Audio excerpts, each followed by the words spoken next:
Welcome to the Keto Evangelist Kitchen. I'm Brian. And I'm Carrie. And this podcast is dedicated to making things simple and easy for you in the kitchen. Carrie Brown is a classically trained, world-class chef who has a passion for creating ketogenic recipes that taste better than anything you've ever experienced.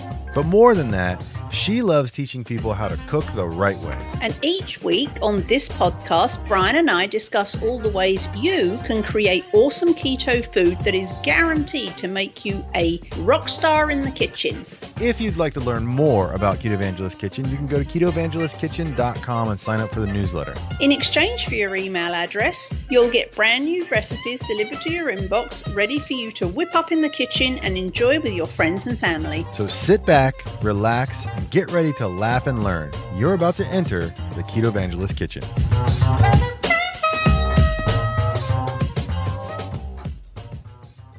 And hello again, every peoples. I'm Brian. She's Carrie. Hello. And this is the Keto Evangelist Kitchen.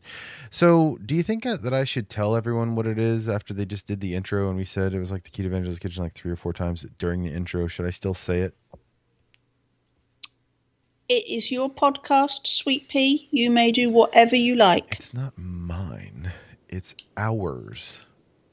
You have to talk too. It's our podcast, sweetie, and you may do whatever you like. Oh, good grief. Okay, so, hey, Carrie, how are you today? I'm a bit tired today.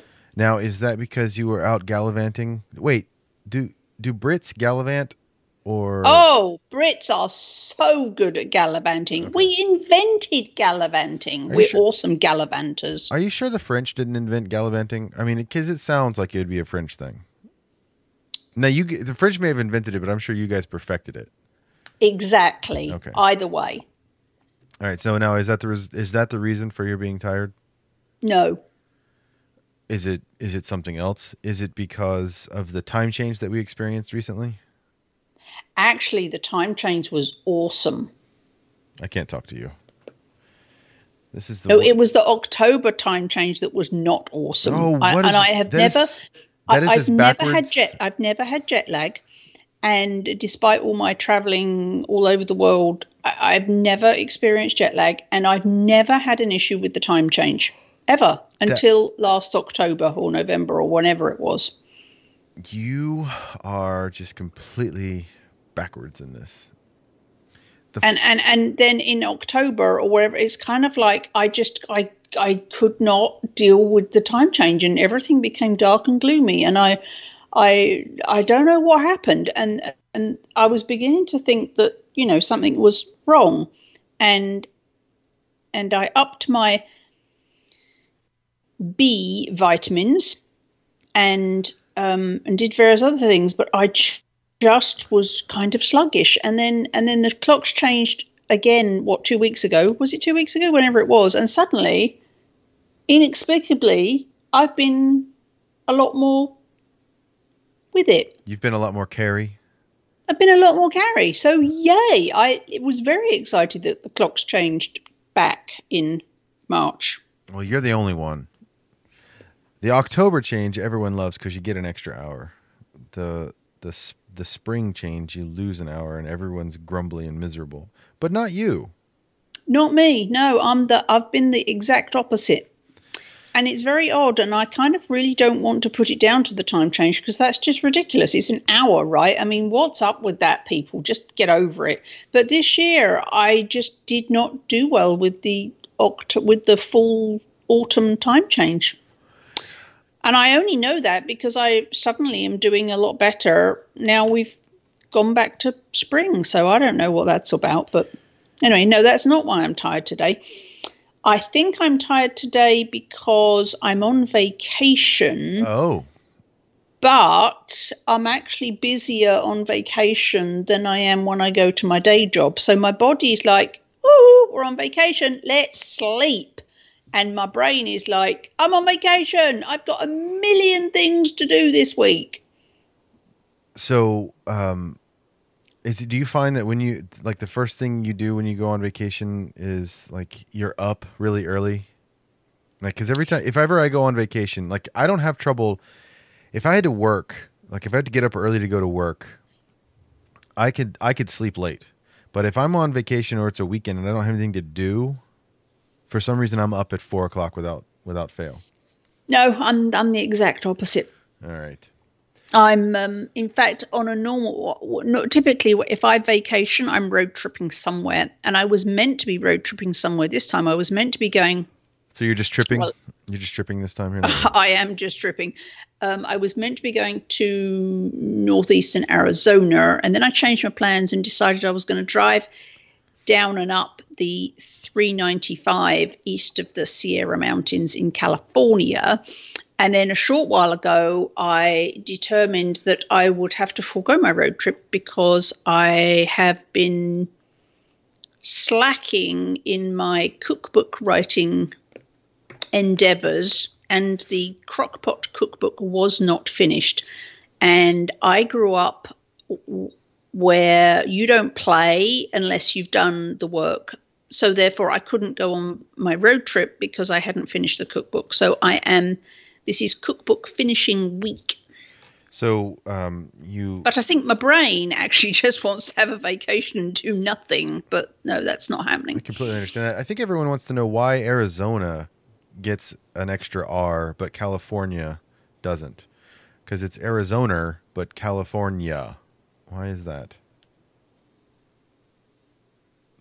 Because it's too early. Because I'm British. And I know how to speak proper. Okay. I'll have to recheck my spelling on the Arizona to make sure. So the other question then that everyone has is, what are we talking about today? Cheese. Now, are we talking about taking pictures, or are we talking about the actual foodstuffs? We can talk about either. I have equally adept. Have talents in both. Equally adept at both. Oh, so I have some questions for you. Okay, aside from lactose intolerance, which we'll talk about that in a little while, but aside from that, why do you think cheese is so beloved amongst so varied groups of people? And it's so it's used there are certain foodstuffs that are only used for entree type things, or they're only used for dessert type things, or they're only used for this, that, or the other. Why is it that cheese fits in everything all the time and everyone loves it? What's the explanation for that? Because cheese is awesome. Okay. I figured as much. So it's melty and warm and gooey, and it goes with just about everything flavor wise. Well, I say that, depending what cheese you're talking about. It goes with everything, and it's kind of neutral. So you can pair it with fruity things, or sweet things, or savory things, hot things, cold things. It's just cheese is and there's just a huge variety, I guess. Cheese, it's like the O negative of the blood world. Cheese just goes everywhere. Yes, including blood cheese, which I haven't actually tried, but okay. All right. So, what specifically are we going to be talking about with cheese? Because we've talked about dairy, but we wanted to get a little bit more in depth on this particular thing, because it's such because it is such a popular staple amongst such a variety of folks from different nationalities, from different ethnic groups, from different collectives across the board. So, how do we want to start?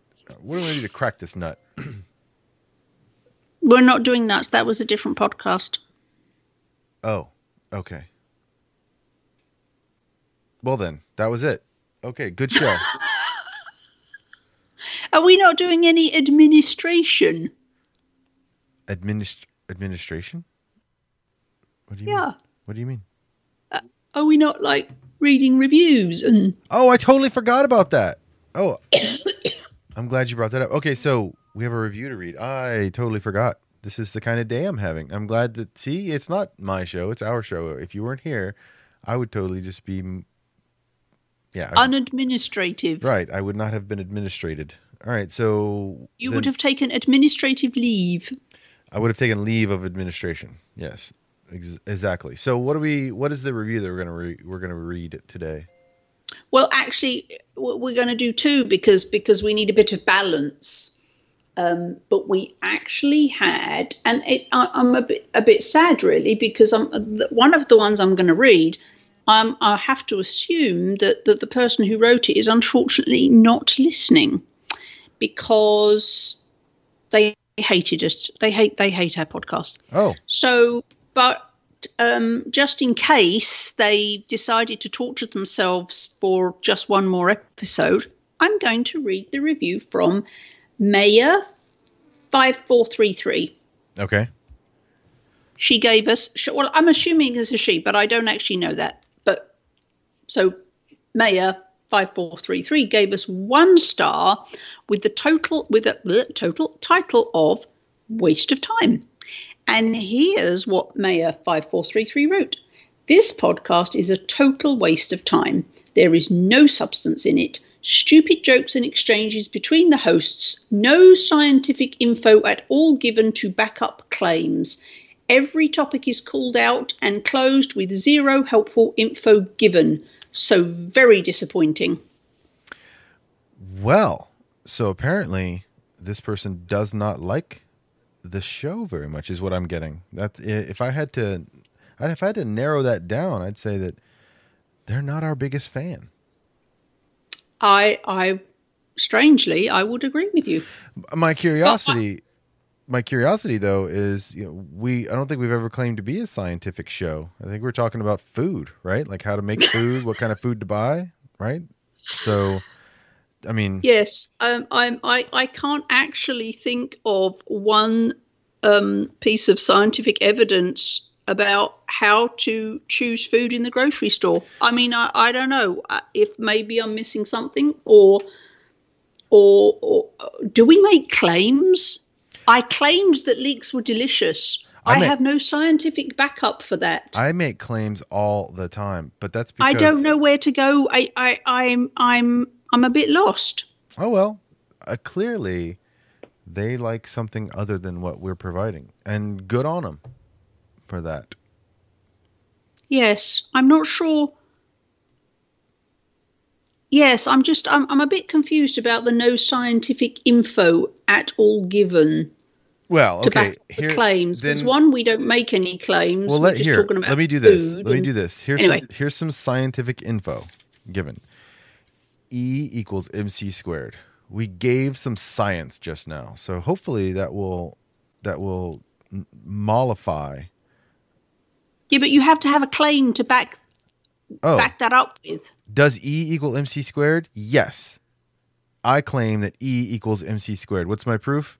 E equals MC squared. There. Boom. Science. Nailed it.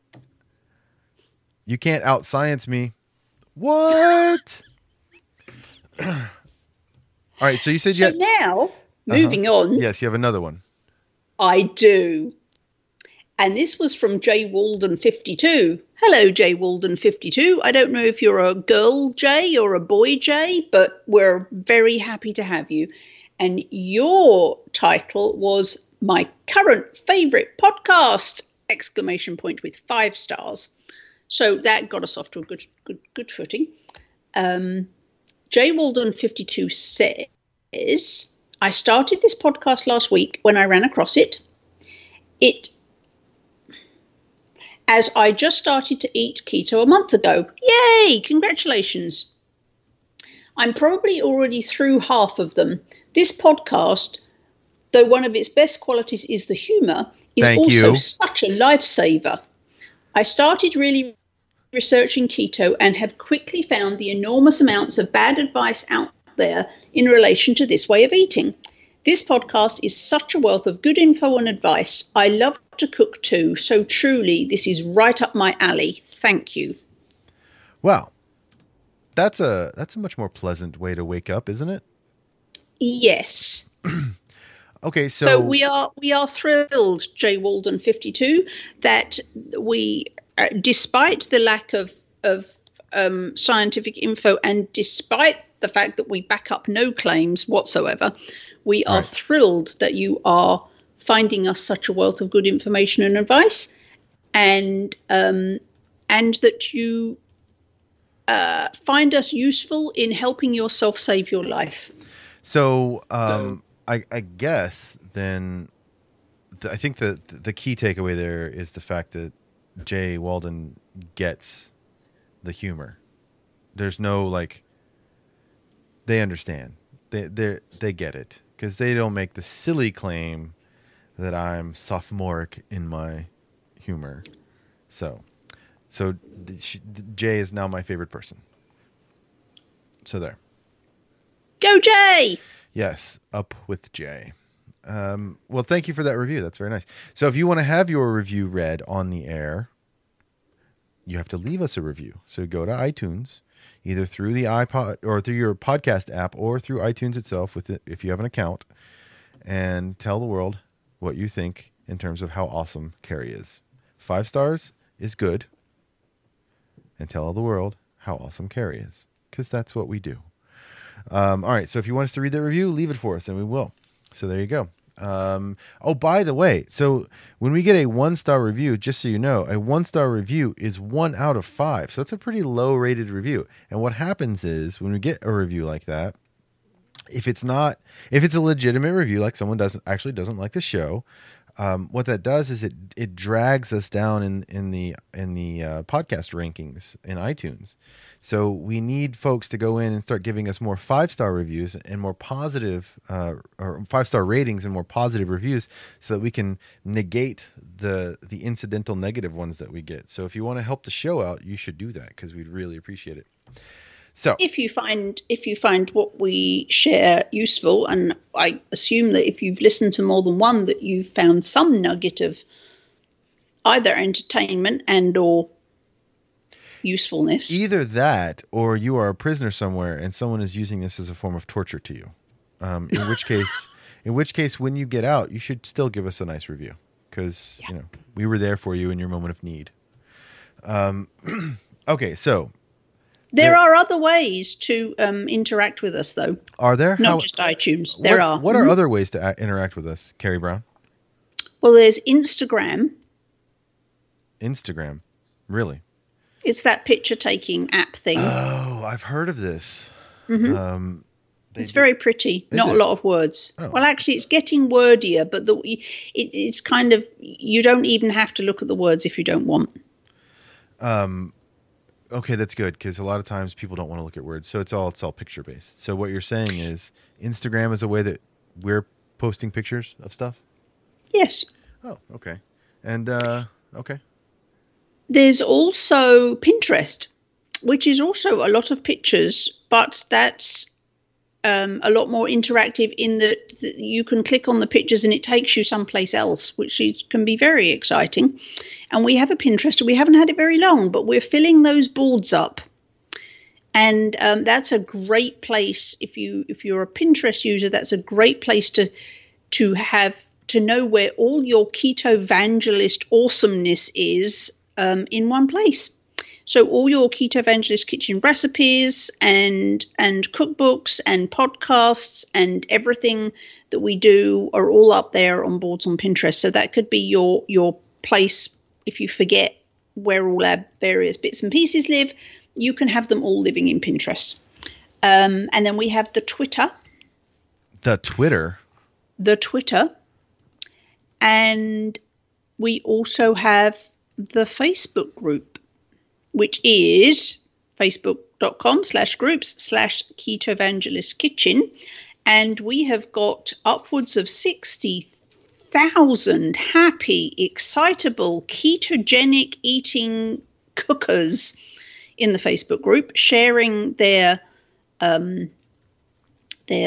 recipes and pictures and stories about food. Pictures, and it's all about the food and asking questions about if they've had a fail, how they could make it better, or asking how something normal could be made ketogenically fabulous. Ketogenically fabulous. Fabulous. Okay, so you can find us on Twitter. We are Keto Van Kitchen, Instagram, Keto Evangelist Kitchen, and the Facebook group, Keto Evangelist Kitchen. You can find us in the Facebook group, Keto Evangelist Kitchen. So there's ways. We have ways of getting you in contact with us. That's what we can do, yeah. So, what else do we have to talk about for the administration before we get to the actual show? I can't think of anything. No. Well then I guess we should get to the show. Luckily, we're talking about cheese, and everyone loves cheese, yeah?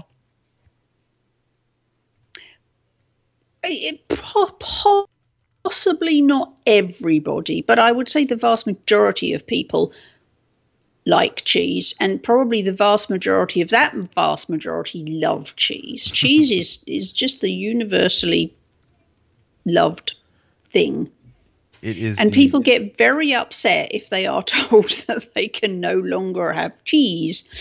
Those of us who are either lactose intolerant or casein intolerant, which a lot of gluten intolerant people are, cheese is one of the things that people find hard to give up. And thus I scientifically conclude that's because they like it. Yes, that's a very scientific assessment. Okay, now we talked a little bit about why it seems to work in all, because there's such a variety, so it fits in all sorts of different stuff. But I do want to talk. You hit an important point.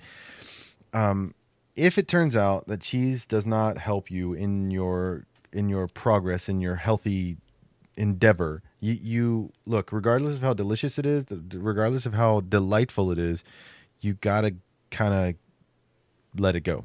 Right now, yes, cheese is great, and we're going to talk more about that. But if it doesn't help you in your actual journey, then there's no point to it. So what I'm getting at is you got to do what's best for you, regardless of the fact that you just really, really like something, is all I'm saying. Does that make sense? Yes. All right. So yes, we with anything, but I think because cheese just has this universal appeal, somebody somewhere, or probably quite a few people, cheese just doesn't work for them. And that doesn't make cheese bad. It just means it doesn't work for them. And so if it doesn't work for you, don't. I think a lot of keto, there's a lot of talk about cheese. We eat a lot of cheese on keto, and because it's just, well, it's got no carbs, so it's like the perfect keto food, and it's got high quality protein and high quality fat, and it's portable. You can eat it cold, hot, or any temperature in between. It's incredibly portable. It's just fantastic. However, so there's a lot of focus on cheese. However, you can keto without cheese, and if cheese doesn't agree with you, then that's okay. Right. Yeah. So as great as it is, you got to do what's best for you. And if it turns out, and what I'm getting at is, if like, okay, I'm stalled out. I've been stalled out for months and months and months, and I'm just not making any progress, and I'm frustrated. Okay, so give up dairy and see how that helps, because it does help a lot of people to do that. So if it turns out that, hey, giving up dairy got you moving towards your goal, guess what? You can reassess later, but if you have to decide what's more important, your goal or some cheese, right? And that may seem like a difficult decision for some people, but it isn't. It should be your goal. Just a little aside is that a number of people find that if they can't do cow's cheese, they can do goat's cheese. So if you have a problem with cheese, you might like to try goat's cheese and see if you fare better with that. And you might not fare any better with that, but I've read of a not insignificant number of people who can't do cow's cheese but can do goat's cheese. Right. So that's our caveat from the beginning, is to make sure that to do an honest assessment about whether or not it's going to help you out.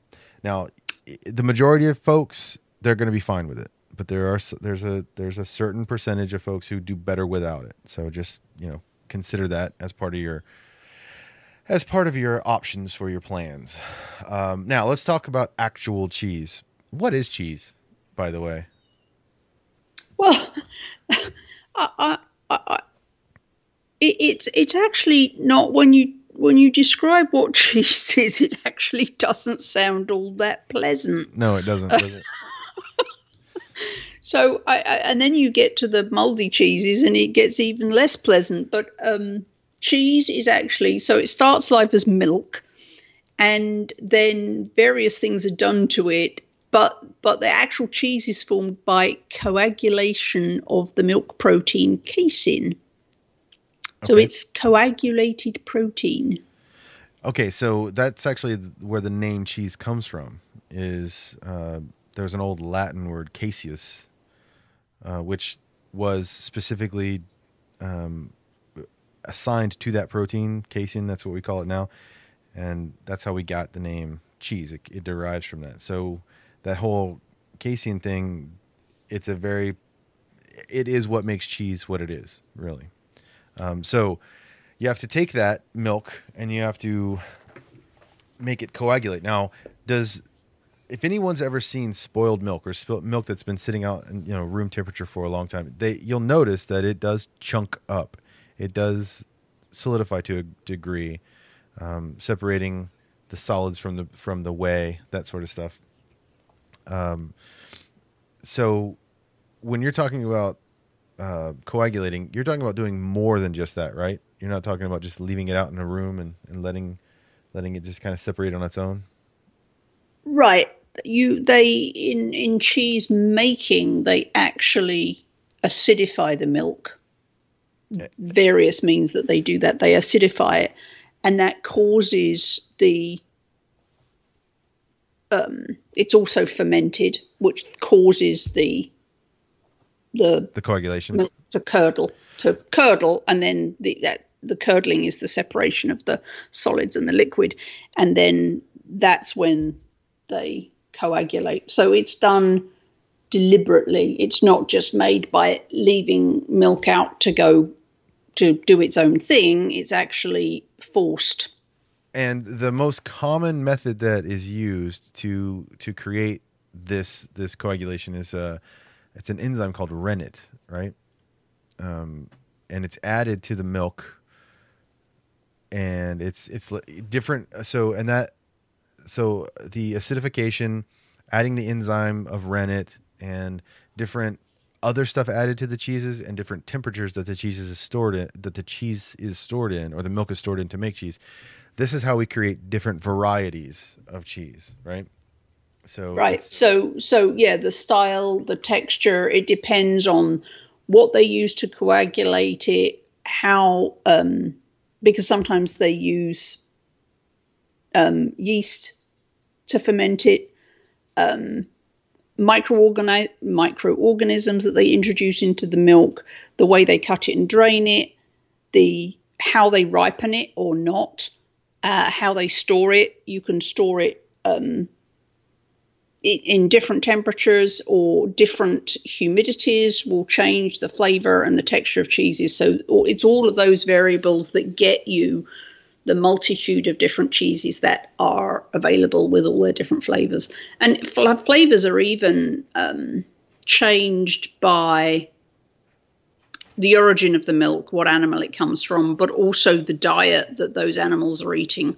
So there's lots of variables, and that's how come there's so many delicious cheesy varieties to choose from. So, and that's one of the reasons that certain regions inside certain area, like even inside of France, let's say, there's certain regions that are well known for a particular kind of cheese, or a particular, not even a separate brand. They're very good at pick a particular cheese. Or in England, there's a particular make of cheese that is good in a certain area because of, like you're talking about, the countryside that the cows get to roam around in and get to partake of for dinner. That makes the milk they produce a much better starting point for those particular kinds of cheeses, right? That's what you're saying? Right. And so probably maybe the best known cheese, general cheese, is cheddar. And that gets its name because it was developed in a town called Cheddar, which is in England, in the south of England. And the cheese is ripened in caves in the Cheddar Gorge, which is this kind of hilly, gorgy region. And underneath Cheddar, there's all these natural caves. And so when they started making cheddar cheese and they store it and ripen it in the caves underneath Cheddar, that's where it got its name from. But that is specific to the way that they ripen that particular cheese, the temperature and humidity of the caves. Okay, so and that's why that particular cheese got its name, and it's all the imitators are trying to mimic that, but they fall short. Now you've said before that the cheese from England and from Europe, you think they're much better than American cheeses. Not American cheese, American cheeses. Right. No, so why is that? I think so, and I've said this before all the Americans get upset with me. American cows make fantastic beef, and European cows make fantastic dairy. And I really don't know why that is, but I have found that to be true. And any European would say the same thing. The quality of the dairy generally in Europe is much. The milk has tons more flavor. Everything is a lot richer. We generally don't use non-natural things to process our cheese or our dairy. It's all very natural and it tastes a lot better. All right, well there you go. But I don't know why. But Americans, don't hate me, because you're much better at growing cows that make the most fantastic steak and beef meat. So don't be sad that I'm dissing on American dairy. Nope, no sadness here. That's okay, because I still like the cheese pretty good. I mean, it may be better in certain places, but I still like ours. We're pretty good. All right, so I guess everyone wants to know, what's your favorite cheese? Well, is this going to be too hard for you to just pick one?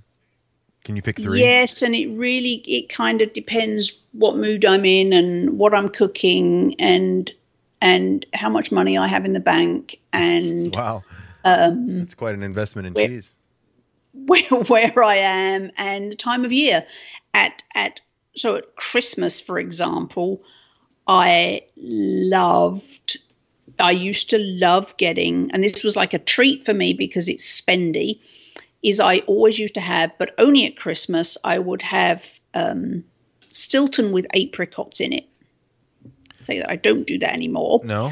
But I used to have Stilton with apricots in, and I absolutely love it. I don't really care for plain Stilton, but if you put other things in it, then I'm quite the fan. So now I'll tend to have, instead of apricots, of course, because of the sugars, I will tend to, if I'm going to do a Stilton treat at Christmas, it will be Stilton with cranberries. So, okay, we know, Americans know Stilton as blue cheese, right? Is that the same thing? No. Or is it just a blue variety of Stilton? No, Stilton is white. It doesn't have the blue veining, but it does have mold in it, like blue cheese does. Okay. So then apparently I misremembered. Okay, so Stilton, not blue. Got it. All right, so it is moldy, but it's not blue. All right, so then what's the taste like? So how could you? Is it like toe fungusy tasting? I guess it's kind of, if you've had goat's cheese, it's kind of acidic. It's not salty like feta goat's cheese. It's not salty like that, but it does have it has a tang. It's definitely sharp, and it has a similar consistency to feta. So it's like creamy but crumbly, and it has tang to it. Creamy but crumbly, and it has a tang to it. Yes, it's sharp. Okay. All right. So that's one. What else? What are some other ones that you like? I Of course, you like cheddar, right? I mean, I love proper cheddar. right. And that typically it's going to be sharp. I remember, again, don't hate me for dissing American cheese, but I remember when I moved to America, which was a lot of years ago, I was so, and bear in mind that when I moved to Spokane, Washington, which is not the cultural panacea that Seattle is. So, and people are very conservative. No judgment, but they just are. And there was not the same choices there. I remember being so disappointed at the cheese because it was, it comes in 2-pound blocks of orange, like almost rubbery kind of, which is not what cheddar is at all. And it gets kind of warm and greasy when it's been out the fridge for 5 seconds. But the thing that really got me was there's no flavor. It's just kind of like soap, just no real flavor. So I was very disappointed. So then I started seeking out what would be called in America sharp cheddar, because it actually had some flavor. But European cheeses just generally have a lot more flavor than American cheeses. So cheddar is actually my go-to. I will eat slices of cheddar, and that's why I say proper cheddar. It's also great for cooking with, although do not heat it too hot or for too long, because cheddar becomes it almost like separates. You get your cheese will go very puddly and oily, your cheddar, if it's heated too long or too high. But cheddar's my go-to really for cooking. It melts well. If you buy what we would call in England strong cheddar, or in America sharp cheddar, great flavor. But it's not a moldy flavor like the blue cheeses or the other cheeses. It's creamy, but it has a lot of flavor. Sorry, I want to ask you, because you talk about cooking with it. We're going to talk more about that, but is there a best time to add cheese in this particular, like what we're talking about, or does it depend on the meal? Because you don't want it to just be, sitting on top. You do want it to incorporate. You do want it to melt a bit, but is there, you don't want to do it too soon. You don't want to do it too late. Is there a good rough time to add an amount of, say, shredded cheese to a meal? It depends. It very much depends on the recipe, but just a caution with cheddar is that if you add it too soon and then cook it for a really long time, it will. So, for example, if you're making, Americans love dips. They love dipping dip transporters into vats of dippy things. And there are a lot of baked dip recipes, like the spinach and artichoke, or the, lots of cheesy dips. Cheese is great for making dips because it's melty and it's,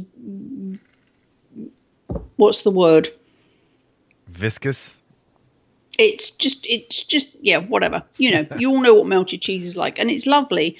However, if you're using cheddar and you're doing a dip that requires baking, if you leave it in the oven too long, or you heat it at too high a temperature, you will find that you will get puddles of oil all over the top of your dip. And you're saying that's bad? Well, which is bad. Okay. One, it looks horrible, but two, it's just it's not good. So you do just have to be careful with cheddar. So, for example, in the holiday cookbook, I made a smoky bacon and tomato dip, and it uses cheddar, but I didn't bake the dip.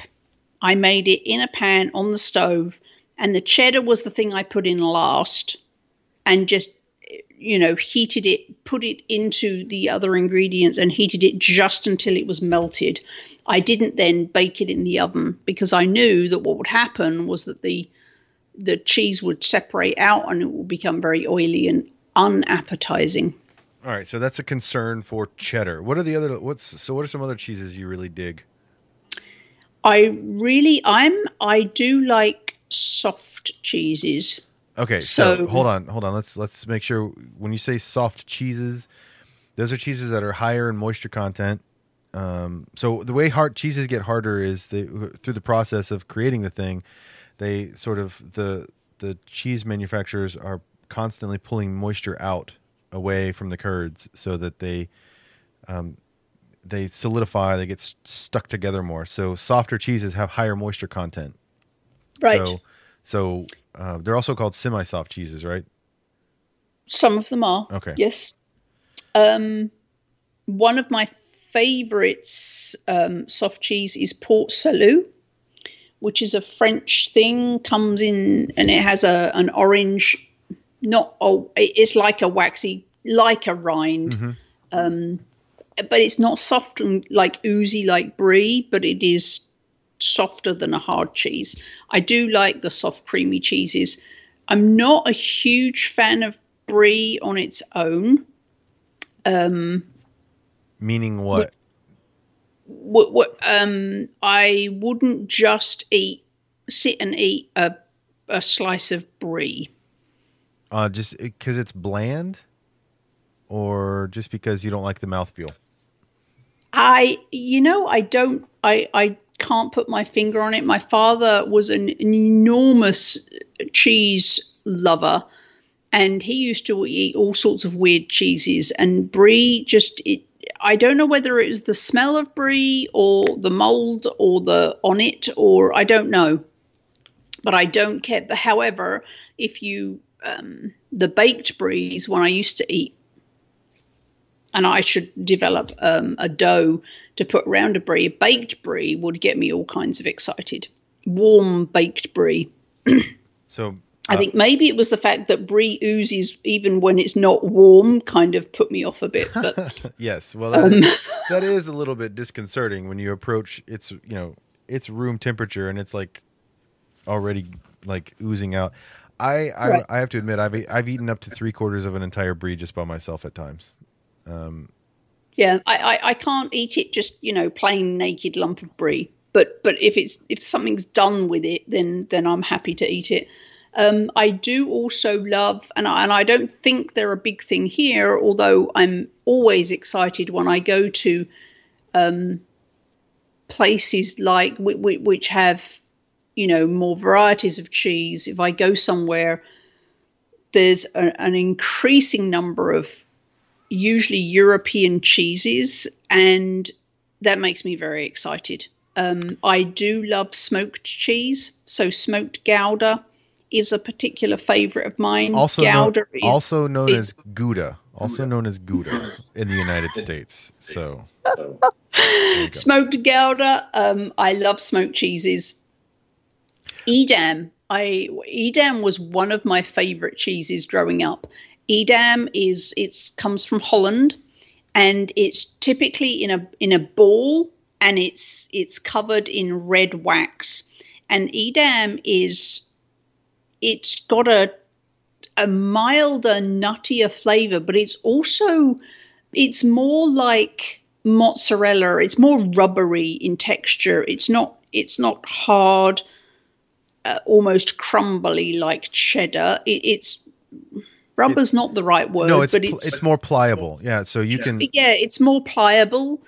So I used to get a big thrill out of peeling the red wax rind off as a kid, but I just loved the texture and the flavor of Edam. But I don't use it for cooking a lot because it doesn't have a big flavor. So if you're putting cheese with something in a dish, you want to err towards ones with a lot of flavor, otherwise you're not going to taste them. Edam, so I don't use Edam for cooking a lot because it doesn't have a really strong flavor. So it's more of a snacking cheese for you. It's more of a snacking cheese for me, and I love Edam. Can I tell you? Again, Gouda. Can I tell you a story? Regular Gouda does not have a huge ton of flavor. On its own, it's great, but if you put it in a dish, it doesn't have a ton of flavor. So that's why I prefer to use smoked Gouda, because that has more flavor if you're cooking with it. And then, of course, there's things like mascarpone, which is just like 98% fat, which is just the most amazing thing ever. Love mascarpone. You do have to be careful when you're cooking with mascarpone. It will, and I think a lot of people have run into this problem and didn't understand what they did wrong, is that inherent to mascarpone is that if you beat it a lot, or even a bit more than a little, it will go chunky and separate, not as in liquid versus solids, but it'll just get chunky and it won't be smooth. So the more you agitate mascarpone, the lumpier and unsmoother it becomes. So if there's a recipe which has cream cheese and you decide to switch it out with mascarpone, you could very well run into problems if it's a recipe that involves a lot of agitation, because your mascarpone will go clumpy, which is very unattractive to both the eye and the palate. So it's like the cheese equivalent of chocolate breaking, is what I'm hearing. Yes. Okay. So mascarpone is fantastic. It is also expensive. Just be careful that you don't try and put it. I mean, I saw a recipe using mascarpone in ice cream, and I'm like, oh, that's interesting, but that's not going to work. And so I made it because I was completely intrigued that somebody would create ice cream with mascarpone. And of course it didn't work because you agitate it. And so it got clumpy. So, right. So yeah, that's for folks who don't know, mascarpone is an Italian kind of cream cheese. Would be the closest equivalent for American folks. So you'll find it. They typically sell them in tubs or containers, and that's the same stuff that they make dessert. A lot of Italian desserts have mascarpone in it as well. It's typically it's not in and of itself sweet, but it lends itself to the desserts, the sweets, the chocolate, the fruity end of things. Right.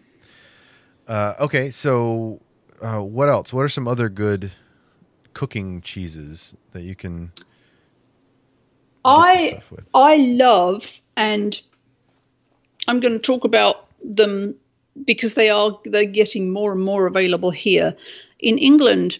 Because we love cheese, and cheese was originally invented because it was a way for people to store milk. Okay. So, milk has a very short shelf life, so they started making cheese because it was a way that they could store the milk goodness for a lot longer in that form. So, of course, we're very, very old in England, so we've been making cheese a very long time. And some of my favourites in England are cheeses like Double Gloucester, Sage Derby, which actually has sage. It looks like mould, but it's actually got sage running through it. There's also one. The name escapes me, but it's got a mix of herbs in it. I love those cheeses. The cheeses that are made with herbs or smoked, got some other flavoring in them. Why does it not surprise me that you like stuff with vegetables in it, even cheeses? Like you can't even get away from. Like we're talking about something awesome like cheeses, and you got to put vegetables in them. Does not surprise me at all. Way to ruin it, Carrie. But they're a great way of adding extra and a surprising and an extra flavor to your dishes. So, for example, my version of the loaded twice baked cauliflower dish, which is up on Keto Evangelist Kitchen website, uses a variety of different cheeses. It has smoked Gouda in it instead of regular Gouda, and it makes a big difference. So I'm a big fan of the European, particularly the British, no surprise there, cheeses that come with other things in them. Okay, so what I'm waiting for is a cheese that has like brisket in it, or some sort of pulled pork, or maybe ham or bacon. That would be. If you are a cheese manufacturer, call me. So Trader Joe's do have a bacon cheddar. Yes, but it's only flavor. It's quote unquote flavored with bacon. It's not. And I have to say, I was so disappointed in the bacon cheddar at Trader Joe's, and then I realized that it's a U.S. cheese. One of the reasons why I love Trader Joe's as much as I do is because they have a huge range of imported European cheeses that are actually made in Europe. So they're all delicious, but because it's Trader Joe's, you don't need a bank loan to actually buy some. But you do have to be careful because some of the cheeses at Trader Joe's are American. So be forewarned. Some of the than cheeses the European that you will imported buy. cheeses. So, and the bacon cheddar, and I was so excited about the bacon cheddar, and I was hugely disappointed in the bacon cheddar. They also have some other, I think there was some, I think it had onions in it. Yeah. But that was an American cheddar with stuff added. Oh, I was disappointed in that too. A lot of times the cheeses, if they, there's a certain, and you and I have talked about this in other conversations, but there's a certain like flavor profile that cheese manufacturers stick with and like people are satisfied with, and they don't ever like digress from that. So a lot of times if there's stuff in cheese, it's going to be the same, 5 herbs, or the same kind of ingredients. It's just, right. So there's not a lot of like really exotic variety outside of what is, mainstream sort of stuff. But what you will find, what I'm finding a lot lately is folks are adding variety to the outside of the cheeses. So they'll take a standard cheese and they'll basically put a different kind of flavoring stuff, basically just roll the cheese in that. And so it's got like outside and it kind of seeps in as the cheese sits. So that's one thing that I'm noticing that some like artisanal or boutique kind of cheese creators, cheese manufacturers are doing. Not that that's a new thing. It's just they're trying it with different varieties of stuff. There are, if you go to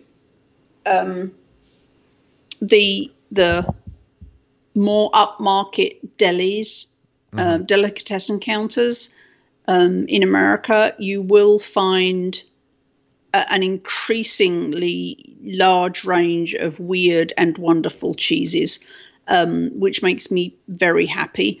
But I got to say, Trader Joe's, they have a ton. Probably half of their display are European imported cheeses, and they're very affordable. So that's where I go to get most of my cheese fix. When I was living in Spokane, when I first moved to America, one year I discovered a deli that was, way out the way, and it had some quite weird stuff in it. And one of the things it had was this amazing cheese counter.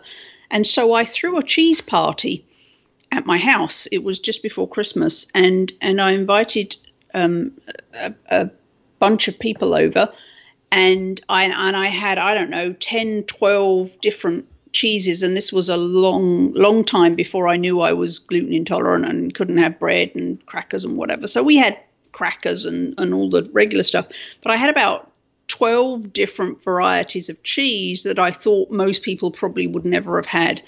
And it was the best. People talked about that party forever because they'd always stuck with the mainstream, cheddar, mozzarella. What are the other, pepper jack, the traditional things that in an American supermarket you find in a 2-pound block wrapped in plastic. And that had been, that was what was cheese to them. And I remember the excitement and the enthusiasm when I threw this cheese party, and they had Port Salut, and they had Sage Derby, and they had all these weird and wonderful cheeses, and they just had the best time. And really opened up their minds to that there's a whole world of cheeses out there that are, it's another way a lot of people say that, keto is boring because it's restrictive. There's 1,800 ways to change up your cheese in keto. I mean, there's just so many ways that you can eat cheese and eat a different cheese and get different flavors in every meal you have. So there's no need for cheese boredom. Cheese boredom. That's the worst kind of boredom. So exactly. You said that you liked Stilton and that you liked double Gloucester, right? Or did you say double? Mm-hmm. Yeah, I said double Gloucester. Have you heard of Huntsman cheese? No. Oh, you should check out Huntsman. Okay, writing it down. It is a combination of both of those. They basically layer it like a cake. Huh. Because I've learned, lovely people, to take notes when I'm doing the podcast, because Brian will suddenly come up with some absolute gems, like in the Salami episode when he told me about how do you say that? Finocchia? Yeah, Finocchia. Finocchia salami, and I went out and I found some, and it's salami that has fennel in it, and it's just like the best thing. To me, it's like the best thing ever. And so now my salami repertoire has grown enormously. So writing down Huntsman, because Brian was spot on about salami. There's no reason why he shouldn't be spot on about the Huntsman cheese. I'm spot on about most things. You'll notice. Okay. You're funny. So here's the thing. My Swiss cheese. I like Swiss cheese. I was just about mouse cheese. The cheese with holes in. I was just about to say that my favorite cheese is probably Swiss cheese, if push came to shove.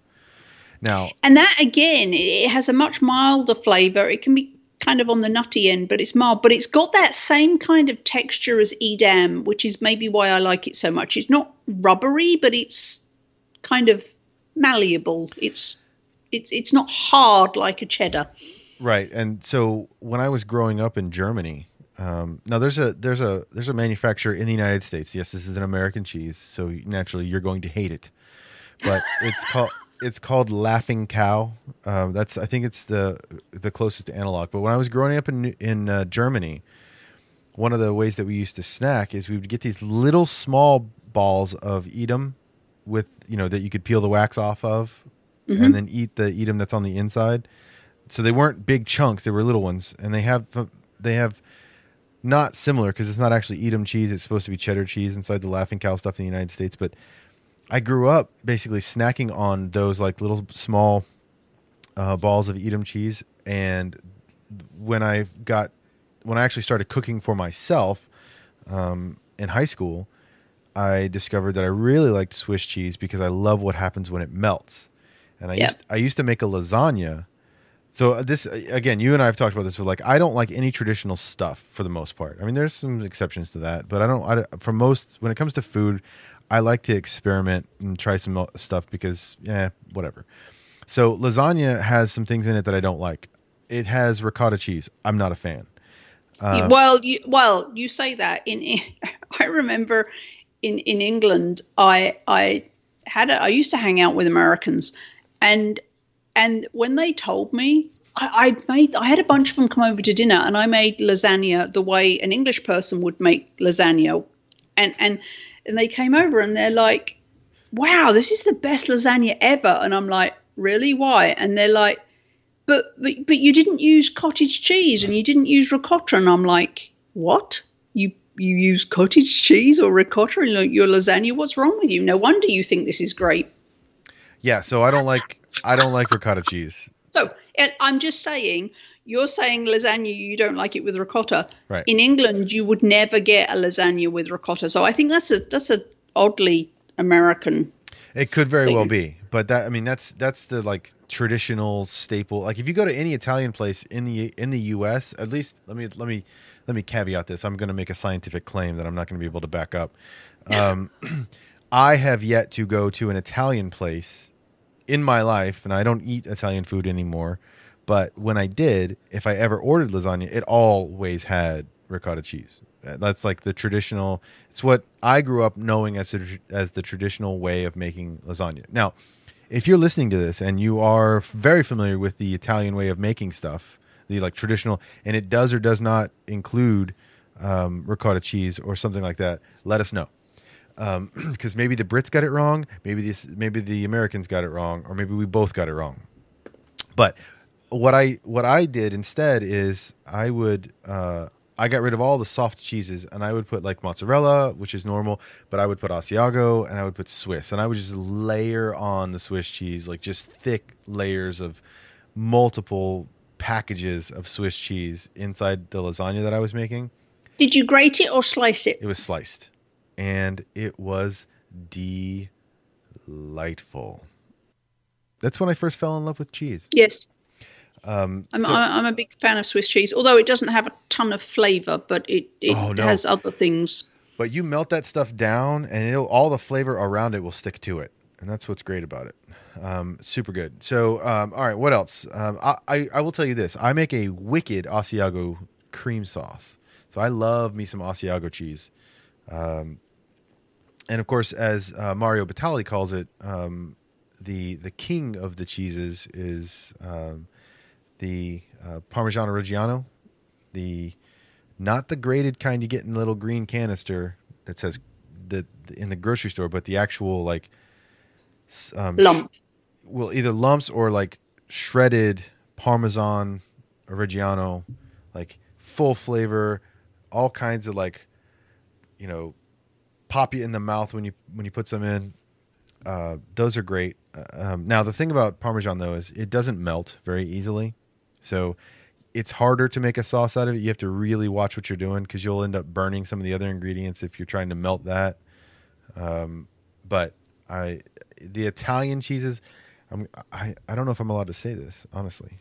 I tend to like the Italian cheeses more than I like the French. Is that allowed? I don't know if it's allowed. No, absolutely allowed. It's they're just different. I mean, as you said at the beginning, in France, you even get, a style of cheese is regional. So, the cheeses in the West France tend to be like this, and it's regional. So, you like what you like. If you prefer the style of Italian cheeses, I don't think there's. I get, if I can have 30 seconds for a pet peeve. Ready, go. Or a rant. It's just like the best. I really struggle with that because food is so subjective. It's like, I think that leeks are the finest vegetables on earth, but I don't ever say they're the best because, what is that? Cabbage. The best. But do you know what I mean? And so when it comes to cheese, I think it's just like what you prefer is, what floats your particular flavor boat is fine. I don't think Italian, French, there's no best about it. It's what you like. Yeah. So, and that goes for everything, right? I'm not just talking about cheese. I'm talking about, whenever I see there's this, I don't know, there seems to be a thing on the internet at the moment, or maybe I just don't go there much. So it seems like a thing to me is that, these are the best brownies or the best this or the best that. And I really struggle with that whole the best. I think there's something deeper there that may be working itself through. So there's a very close analog to Swiss cheese whose name is escaping me right now. And I could swear it starts with like a G. I don't know for sure. I can't remember what it's called, but it's very. Are you talking about Gruyere? That doesn't sound about right. Are they very similar? Gruyere's harder. It's more down the cheddary end. No, then that's not it. The other thing I love, which reminds me of Swiss cheese, is Havarti. That's the one I'm thinking of, Havarti. Yeah, and I love Havarti. And Trader Joe's, actually, they should start paying me. Trader Joe's We'll see what we can do. have a dill Havarti, which is just the business. It's infused with dill, the herb. Yeah. At dill Havarti, it's absolutely fantastic. Okay, so it's the bee's knees is what you're saying? It is the bees. It's not the best, because if you don't like dill and you don't like Havarti, then the best, well, what does that mean? But so it's not the best, but I absolutely love the dill Havarti. It's the best dill Havarti that there is. Dill Havarti. I don't know, because I've only tried that one, so I've got nothing to compare it with. So you can't say something is the best if you've only ever had one. What I'm saying is that dill Havarti is the best dill Havarti you'll ever eat. That's what I'm saying. Not that brand. I'm saying that if you like dill Havarti, then dill Havarti is the best. That's what I'm saying. Exactly. That's what I'm saying. Okay, here's the thing. Can you tell this whole the best thing upsets me? A little bit. And can you tell that I'm trying to make it worse? Stop saying the best, whatever. Right. So when someone Nobody on earth has ever tried every single brownie recipe. Therefore, nobody has any idea what the best is. I keep singing the song from Karate Kid in my head now. 'Cause you're the best. The best. No one's gonna be the. So anyway, I have to tell you what my absolute favorite cheese is. My absolute favorite. It's not. I want to know. I've got Huntsman down on my list. What else am I adding? And the reason I like this particular cheese is because it is like an entirely separate food group. It's called halloumi. Have you tried it? I have not, but I've heard of it. Halloumi. It is basically, it's a semi-hard kind of cheese, but you can grill it, you can fry it, you can just before I was keto, I loved eating chicken fingers. For the record, chickens have feathers, not fingers, but it was one of my favorite meals, snacky type meals. And halloumi can be treated in a very similar manner. If you get a good keto kind of marinara sauce or a good keto barbecue sauce, which is up on the Keto Evangelist Kitchen website that you just created, you can dip that halloumi in there. Oh, goodness gracious. After grilling it, oh my gosh, it's so good. It's so good. Have you made my barbecue sauce that's up on the Keto Evangelist Kitchen website? My wife has told me that she is going to. So, yay! Go Sherry! Yes. So there's no Sherry in it. That's Brian's wife's name. Oh, we should put some sherry in it. Yeah. So my wife is named after an aperitif. So there you go. So no, yeah, we haven't made it yet, but she's planning on it. So anyway, the halloumi cheese. I've heard great things about the barbecue sauce. As have I. And I'm saying that I think that they would mix well together. So if you have a chance to get some halloumi, I would really recommend you do it. It is on my shopping list. Huntsman and halloumi shall be mine shortly. They shall be mine. So you know what else I love? That it's harder to make now, but I still love it, is fried mozzarella sticks or, slabs. I love fried cheese. It's the best. I don't know why. It just is. You were invented for the keto diet, clearly. Yeah. This is what I'm saying. Like, people were like, keto, it's basically you eat a bunch of fat and meat. And I'm like, what is the wrong? Like, why have I not been... How did you not tell me about this 30 years ago? I don't understand why people are saying this is bad. Even if, and I know I tease Brian relentlessly about the fact that all he eats is salami and cheese, but a lot of people, when I say that, are going like, wow, how boring. And I'm like, no, seriously, there's like 1,800 different cheeses you could eat. Right. You could literally eat for, I can't do math that fast, 5 years and never eat the same cheese twice. Right. Salami, I mean, now my eyes have been opened to the world of salami.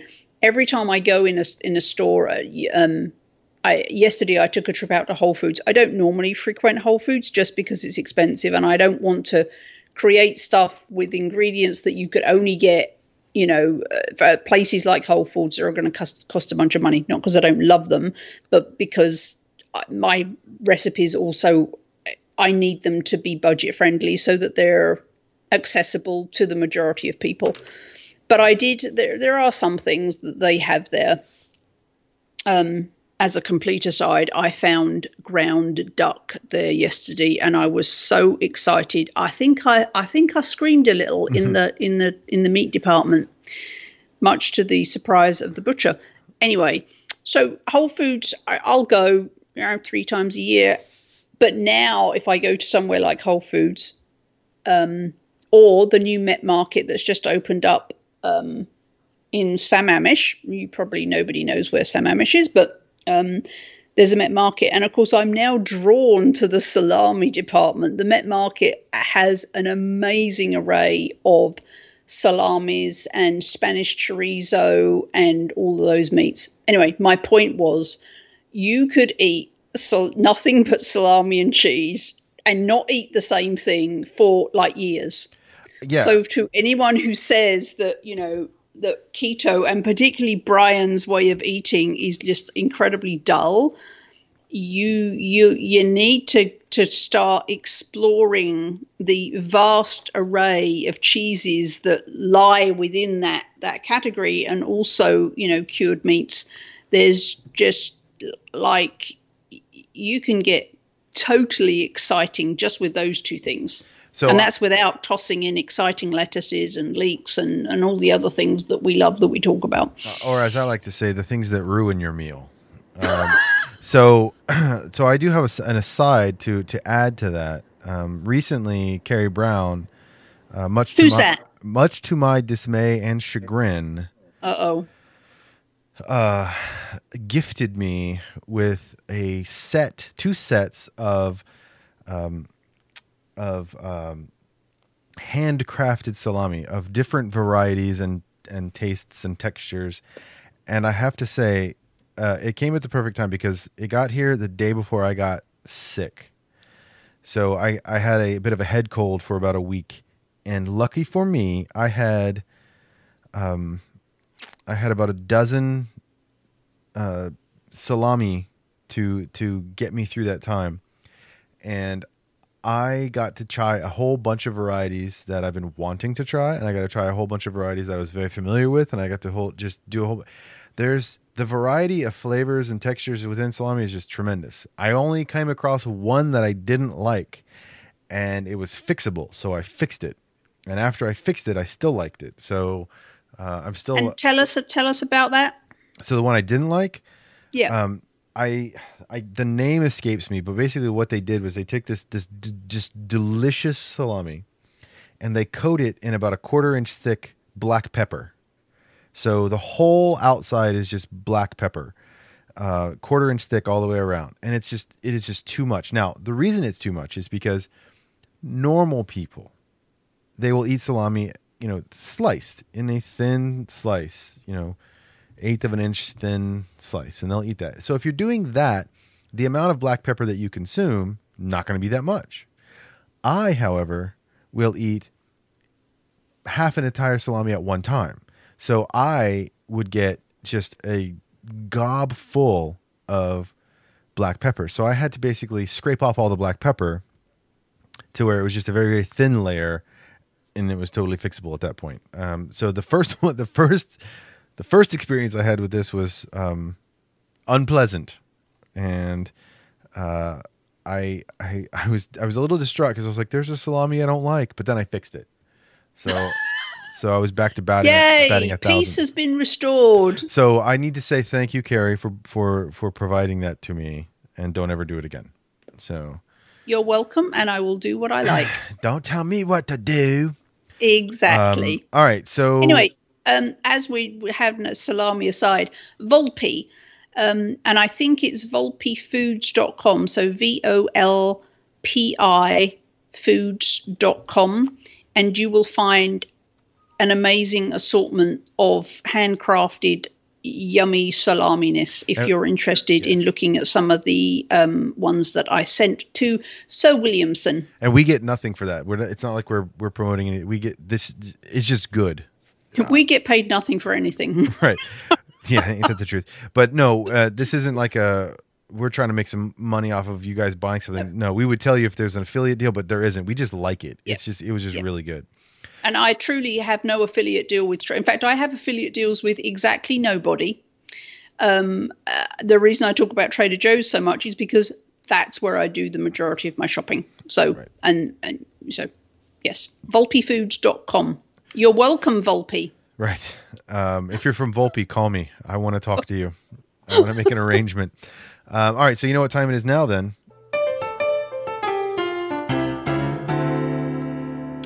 All right. We're going to hit something that we've kind of themed upon before, but today's Motivation Monday is every accomplishment starts with the decision to try. Every accomplishment starts with the decision to try. So the whole point of what I'm getting at with this is regardless of what it is you're looking to do in your professional, personal life, whatever, you have got to give yourself permission to give it a go, right? So you can't get there unless you actually make an effort, and that making an effort means you got to decide today's the day, or right now is the time, or I'm not going to do X, Y, or Z, or I'm going to start doing X, Y, or Z, or whatever it is. You got to make that decision to try before you can even hope to have that accomplishment. No one's going to give it to you. You got to earn it. So every accomplishment starts with the decision to try. So what's your thoughts on that?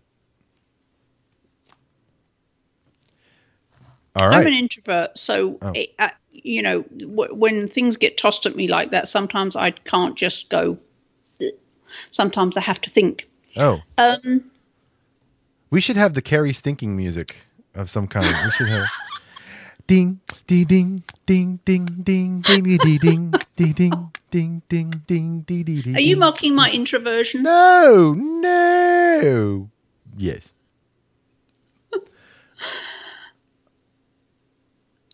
There's something that it reminds me of, and I just can't put it for the front of my brain. That's okay. So that's okay. You're on there's vacation. Something very relevant in there, but I just can't pull it out. But you're on vacation. Yes, that's okay. I almost want to say, it reminds me of, anything you set your mind to, you can do. Yeah. Yeah.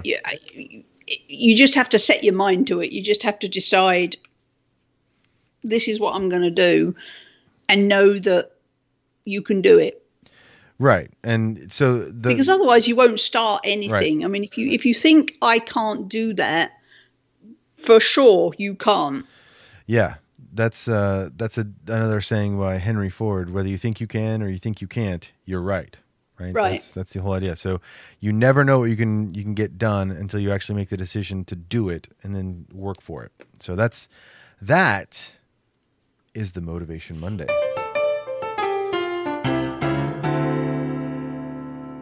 All right. So what's the parting shot about cheeses?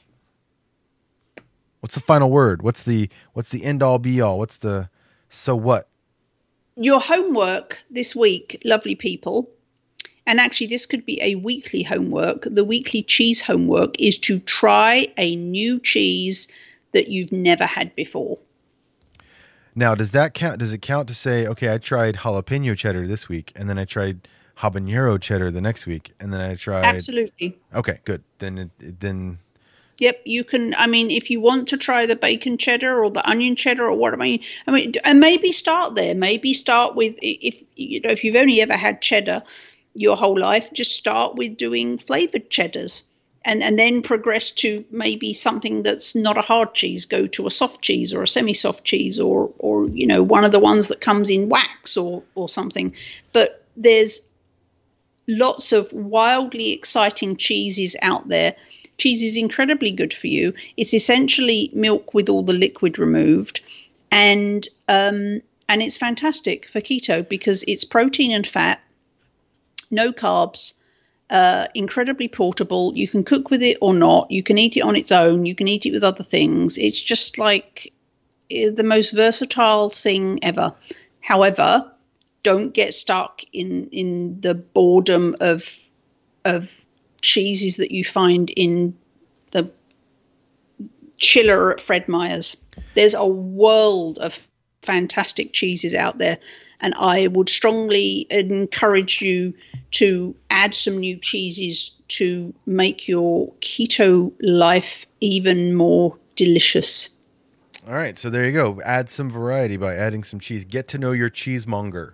They can help you out. You may discover some cheeses that you love, and you may discover some cheeses that you really don't like at all. But that's what life is, right? Finding out. And if you're nervous about it, because cheese is, and some of them do smell weird, and some of them are at the spendier end. So do you really want to spend, $5, $8 on a block of something you don't know you like? If you go to places like Whole Foods or Met Market or places where they have an open, fresh, the cheesemonger slices it off, they will often let you have a little taste. So you don't even have to go all in.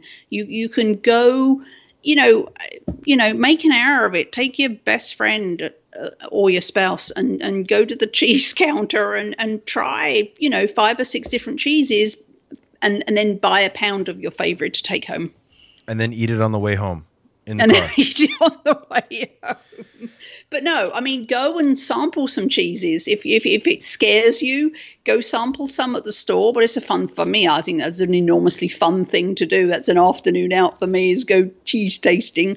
Agreed. And find ones you like, and then the next 2 weeks later, go in and try a different 5, and until you build up your list of your new favorite cheeses. You can really make keto a lot more exciting just by switching up your variety of cheeses, whether you're eating them as a slice on a plate or whether you're using them to cook with.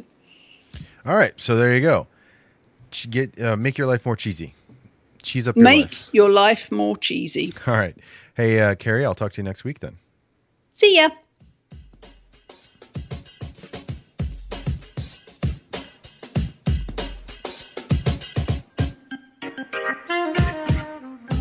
Okay, say cheese, because we did. All right, so there you go.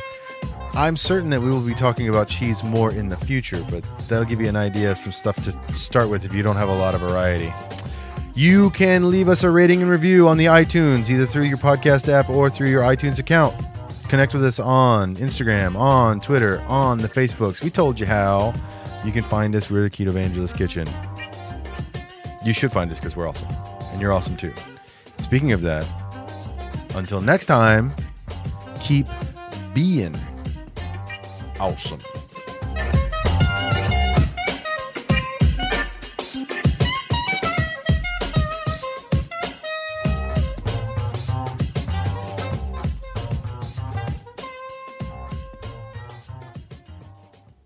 Powered by ketones.